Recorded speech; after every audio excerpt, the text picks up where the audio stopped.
چاہتے ہیں کہ میں اللہ کی بارگاہ میں رو، آپ روئیے لیکن اکیلے میں روئیے نا. آپ پبلک میں رو رہے ہیں یا پبلک میں یا ٹی وی پہ رو رہے ہیں تو اس پر بھی بعض لوگ ہوتا ہے یہ کام اکیلے میں ہونا چاہیے.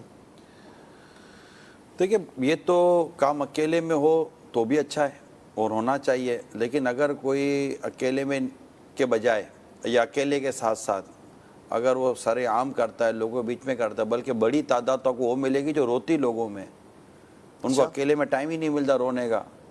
اچھا ایسا ہے. وہ آپ دیکھ لیں مطلب ہفتہ وار اجتماع میں آنے والے شاید ہو سکتا ہے کہ 6 دن گزر گئے اور نہ روئے ہوں اور وہ آ کے روئے عوام میں. تو بعض اوقات کیفیت بنتی ہے عوام میں لوگوں کی، وہ ایک دوسرے کے ایک ماحول بن جاتا ہے، رحمتوں کے نزول ہو رہا ہوتا ہے.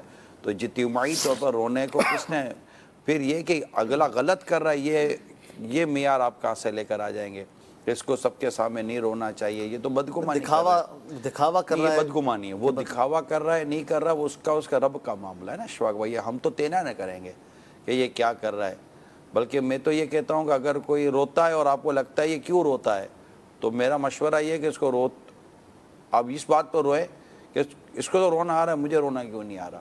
اب مثال کے طور پہ فیملی کا پرسن ہے، بھائی ہے سگا یا والد ہے یا بیٹا ہے، وہ کہتا ہے گھر میں تو میرا بھائی ہر وقت کہہ کے مار رہا ہوتا ہے، ہنس رہا ہوتا ہے، اس کو مستی، اس کے ساتھ کھیلنا، جو ایک ماحول ہے. اجتماع میں دیکھو تو یہ آ کے روتا ہے، تو اس کا مطلب دیکھو نا گھر میں نہیں روتا، اجتماع میں رو رہا ہے. اب تو اس کو ریاکاری میں لیں گے، دیکھو مجمع میں آ کے ہی رونا آتا ہے اس کا. وہاں اس کو ماحول ملا ہے نا. یہ تو آپ بولو نا کہ یار ہم نے گھر میں اپنے بھائی کو وہ ماحول دیا ہی نہیں کہ یہاں بھی یہ روتا. اچھا آپ بھی آ جاؤ، آپ بھی رو لو، کس نے منع کیا ہے؟ اگر گھر میں رونا نہیں آتا تو نہیں آتا گھر میں کیفیت بدل جاتی ہے. حضرت حنظلہ رضی اللہ تعالی عنہ نے عرض کی نا صدیق اکبر رضی اللہ تعالیٰ عنہ سے کہ ہم بارگاہ رسالت میں ہوتے تو ہماری کیفیت کچھ اور ہوتی ہے، گھر میں ہوتے تو کیفیت کچھ اور ہوتی ہے. تو صحبتیں بدلنے سے، ماحول بدلنے سے کیفیتیں بدل جاتی ہیں. اب بندہ گھر میں بھی اسی طرح روتا رہا، وہاں کون سا پورا دن روتا ہے؟ لوگوں میں جاتا ہے اجتماع میں آدھا گھنٹہ 15 منٹ 20 منٹ رو لے گا، ٹھیک ہے. اب گھر میں وہ آپ کا بھائی نہیں روتا، اس کی بھی کیا گارنٹی ہے؟ ہو سکتا ہے اکیلے میں ہو روتا. سکتا ہے کہ اس کو رونا آتا ہو. اب گھر میں 24 گھنٹے تو بندہ روئے گا تو نہیں نا.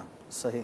والد کا انتقال ہو جاتا ہے، ماں کا انتقال ہو جاتا ہے، تھوڑی دیر کے لیے بندہ روتا ہے، اس کو غم لگتا ہے، لیکن وہ پورا دن روتا تھوڑی چلا جاتا ہے. صحیح، بہت اچھی بات. تو کیفیتیں بدلتی ہیں.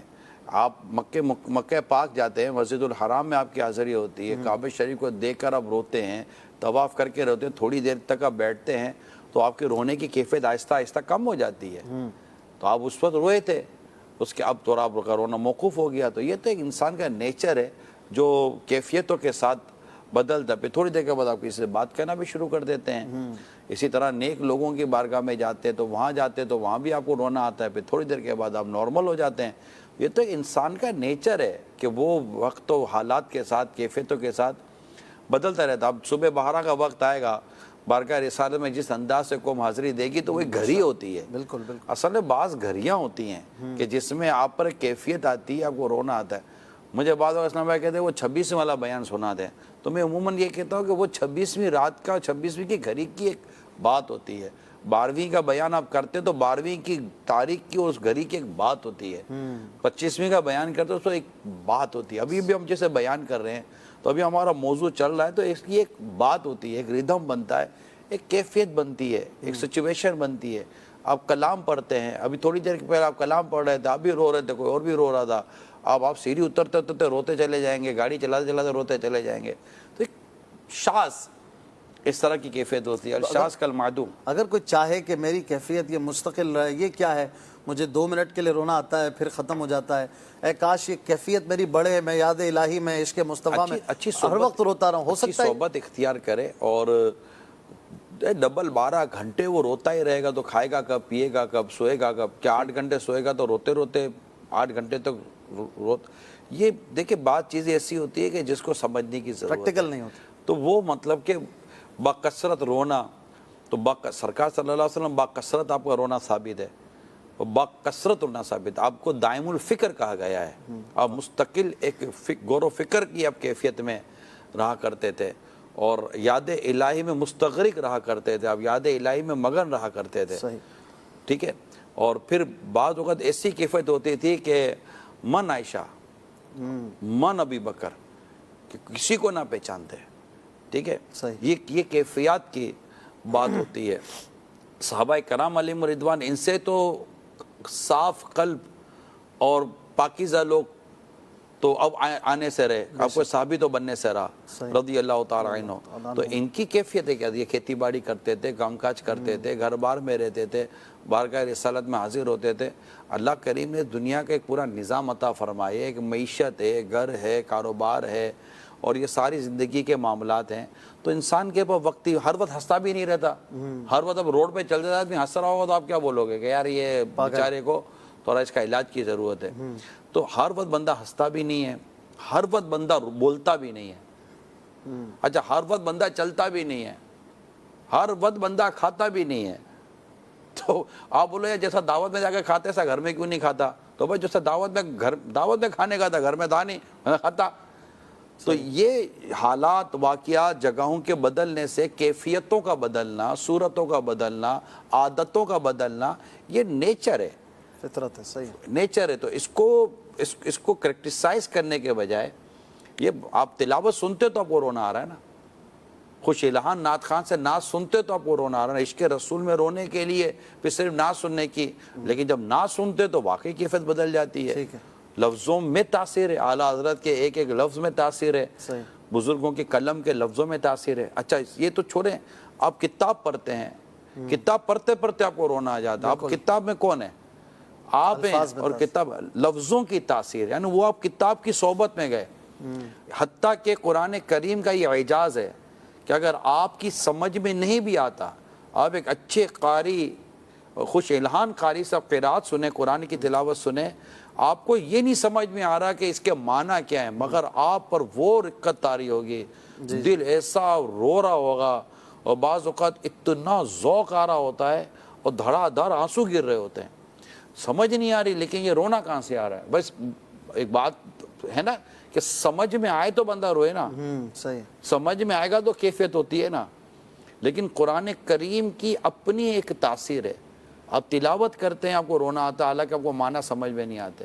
تو کیا رحمت کے فرشتے آتے ہیں، رحمت کا میہ برس رہا ہوتا ہے، قلب دھل رہا ہوتا ہے، آنکھوں سے آنسو نکل رہے ہوتے ہیں. سبحان اللہ، بہت اچھی بات ہے. نعت سنتے ہوئے رونا آتا ہے، تلاوت کرتے ہوئے آتا ہے، بڑی سعادت ہے. لیکن بعض لوگوں کو نہ نعت سنتے ہوئے رونا آتا ہے، نہ آپ کو تلاوت کرتے ہوئے کسی کو رونا آ رہا ہے. تو اب اس میں آپ ایک بڑی پیاری بات فرماتے ہیں، بعض لوگوں کا پیالہ بڑا ہوتا ہے تو بعض لوگ اندر سے رو رہے ہوتے ہیں، اور بعض لوگ سخت دلی کی وجہ سے نہیں رو پاتے. دونوں باتیں. ایسا ہے، بعض لوگ اظہار کرتے ہیں یار ہمیں رونا نہیں آتا، تو مگر سنجیدہ ہو جاتے ہیں، رونے جیسی شکل بناتا. اب یہ تو سرکار صلی اللہ علیہ وسلم نے خود فرمایا کہ میں سورہ تکاثر پڑھتا ہوں، جو روئے گا اس کو جنت ملے گی. اب نبی پاک صلی اللہ علیہ وسلم سے اچھی قرات کس کی؟ بے شک کسی کی نہیں. اچھی آواز کس کی؟ کسی کی بھی کسی کی نہیں. ہیں تیرے آگے یوں ہیں دبے لچے فصحا عرب کے بڑے بڑے، کوئی جانے منہ میں زبان نہیں بلکہ جسم میں جان نہیں. واہ. ٹھیک ہے، میرے آقا صلی اللہ علیہ وسلم جیسا شیریں کلام، خوبصورت کلام، پیارا کلام نہ آپ سے پہلے ہوا نہ آپ کے بعد کبھی ہوگا. بے شک بے شک. ٹھیک ہے، کوئی مثل مصطفیٰ سا ہوا ہے نہ ہوگا. تو آپ تلاوت فرما رہے ہیں، صحابہ کرام علیہم رضوان کو ترغیب دلا رہے ہیں کہ میں سورہ تکاثر کی تلاوت کروں گا، الہاکم التکاثر، جو روئے گا اس کو جنت ملے گی. آپ نے تلاوت پوری فرما لی، بعض روئے، بعضوں نے عرض کی آقا ہمیں رونا نہیں آیا. تو آقا علیہ الصلوۃ والسلام نے پھر فرمایا کہ میں پھر تلاوت کرتا ہوں، جو روئے گا اس کو جنت ملے گی، اور جسے رونا نہ ہے وہ رونے سے شکل بنا لے. ہمارے لیے آپشن بھی تو دے دیا میرے آقا صلی اللہ تعالیٰ علیہ وآلہ وسلم نے. تو جس کی آنکھ سے آنسو نہیں بہتا، یہ ضروری نہیں ہے کہ اس کے اندر خشیت نہیں ہے، خوف نہیں ہے. بنی اسرائیل کا ذکر قرآن کریم میں تو وہاں اللہ کریم پتھر کی مثال عطا فرماتا ہے، اور شاید آپ کو یاد آ جائے ثم قست قلوبکم من بعد ذلک، تمہارے دل سخت ہو گئے، اس کے بعد پتھروں سے بھی زیادہ سخت ہو گئے، اشد قسوہ، پتھروں سے بھی زیادہ سخت ہو گئے، پتھر کی طرح ہو گئے یا اس سے بھی زیادہ سخت، اس سے زیادہ سخت ہو گئے. پھر وَإِنَّ مِنَ الْحِجَارَةِ، پھر پتھروں کی 3 قسمیں بیان پھر پتھر کی 3 لما یتفجر منہ الانہار، بعضوں سے تو نہریں بہ جاتی ہیں. اتنا ان کے اندر سے خوف خدا سے آنسو نکلتے ہیں کہ ان سے نہریں بہ جاتی ہیں. وَإِنَّ مِنْهَا لَمَا يَشَّقَّقُ فَيَخْرُجُ مِنْهُ الْمَاءُ، ان سے اتنے آنسو نکلتے کہ ان کے ارد گرد بعضوں کو توڑیں بعضوں کو کریدیں تو پانی نکلتا ہے. وَإِنَّ مِنْهَا لَمَا يَهْبِطُ مِنْ وہ خَشْيَةِ، خوف خدا سے گر پڑتے ہیں. گر پڑتے ہیں، خشیت ان پہ ہوتی ہے لیکن پانی نہیں ہوتا. تو یہ الگ الگ کیفیتیں بیان ہوئی ہیں. تو لیکن یہ بنی اسرائیل کو کہا جا رہا ہے کہ تمہارے دل پتھر جیسے یا پتھروں سے بھی زیادہ سخت ہو گئے. تو کہ پتھر بھی خوف خدا سے روتے ہیں. تو یہ چیزیں ہوتی ہیں.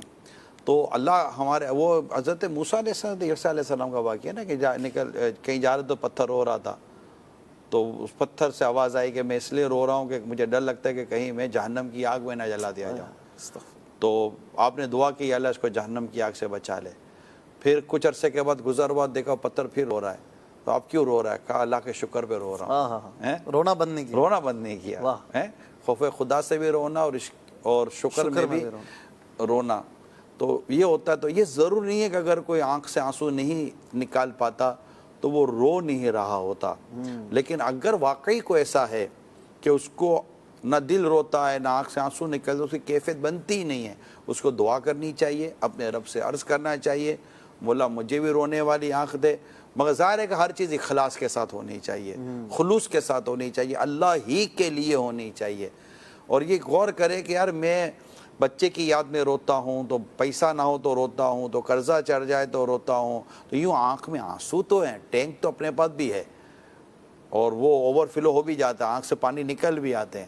اور درد کی وجہ سے بھی آنکھ سے آنسو نکل ہی بچوں کے لیے نکل آتے ہیں، بیٹی کے رخصتی پہ نکلتے ہیں. تو لیکن اس جگہ کیوں نہیں نکلتے؟ تو اس پر وہ اپنے رب سے دعا کرے. اس میں خاص طور پر قرآن کریم کی باکثرت زیارت کرے.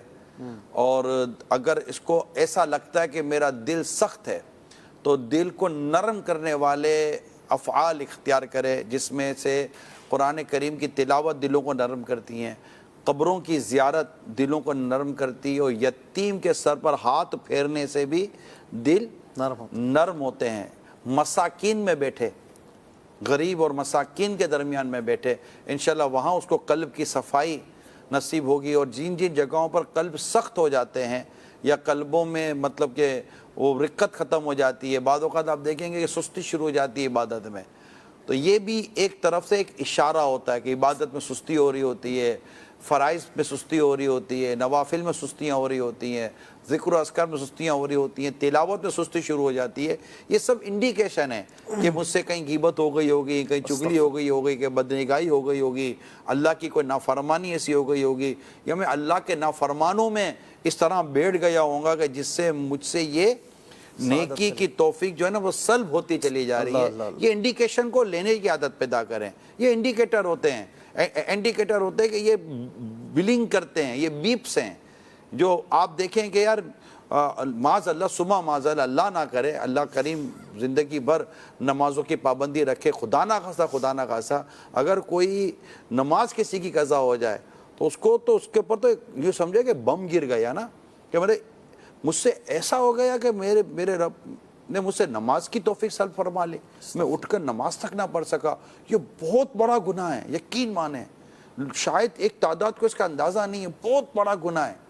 یعنی کہ بے چینی اس حال کی ہونی چاہیے کہ بعض اوقات آدمی کی 3 4 دفعہ آنکھ کھل جائے کہ کہیں نماز کا وقت تو نہیں چلا گیا، کہیں نماز کا وقت تو نہیں چلا گیا، ڈر خوف کی وجہ سے.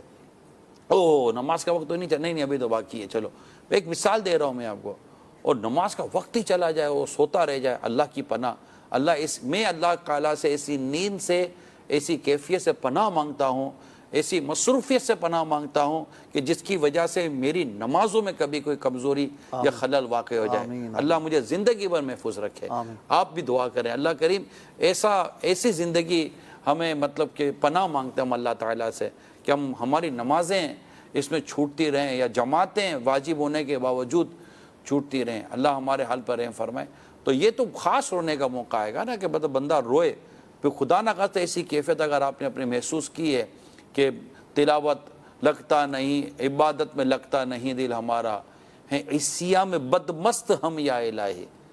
تو یوں عبادت میں جہاں آپ کو لگتا ہو نا کہ کبھی سستی ہو رہی ہے، ہمیں مجھے لگے، آپ کو لگے، ہم سب میں جو بھی جس کی جو کیفیت ہے، تو یہ اسی وقت اپنے رب کے حضور گریہ کرنے کا وقت ہے، خاص گریہ کرنے کا وقت ہے، خاص رونے اور توبہ کرنے کا یہ وقت ہے کہ مولا مجھے معاف کر دے. میں استغفار کرتا ہوں، میں توبہ کرتا ہوں، میں کان پکڑتا ہوں، مولا کریم مجھ سے یہ سعادت، مجھ سے یہ عبادت اور مجھ سے یہ نیکی کی توفیق تو چھین مت، کیونکہ نیکی کر ہی وہی سکتا ہے جس کو اللہ توفیق دے گا. جس کو اللہ توفیق نہیں دیتا وہ نیکی کر نہیں سکتا. لا حول ولا قوت الا باللہ العلی العظیم. نیکی کی کوئی طاقت قوت رکھتا ہی نہیں ہے جب تک اللہ اس کو توفیق نہ دے.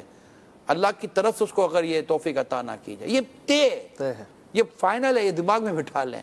وہ کہتا ہے نا کہ میں یا سستی، تو سست کیا ہے؟ تجھے سستی تجھ پہ مسرت کر دی گئی ہے. لوگ کہتے ہیں یار قرآن بھول گیا، تیری اوقات ہی نہیں ہے قرآن بھولنے کی. تجھ سے قرآن بھلا دیا گیا، تو نے خود کو ڈسکوالیفائی کیا ہے اپنی لاپرواہی اور اپنی اس انداز پر. تو کیا قرآن بھولے گا؟ تیری اوقات ہی نہیں تو قرآن بھول جائے. قرآن اعلیٰ شے ہے، تیری کیا اوقات ہے کہ تو بھول جائے؟ اعلیٰ ادنا کو اگنور کرتا ہے، کبھی ادنا اعلیٰ کو اگنور کر سکتا ہے؟ یہ دنیا کی مثال میں آپ کو دے رہا ہوں. یہ یاد رکھیے گا. لوگ علم چلا جاتا ہے تو علم اس لیے چلا جاتا ہے کہ تم نے عمل نہ کر کے خود کو ڈسکوالیفائی کیا. علم اعلیٰ شے تھی، عمل کو پکارتا، عمل نہیں ہوتا علم چلا جاتا ہے. وہ اس کے قدردان بہت، علم قدر والی شے ہے، قدردانوں کے پاس رہتا ہے. یہ یاد رکھیے گا. تو یہ عبادتوں کی توفیق.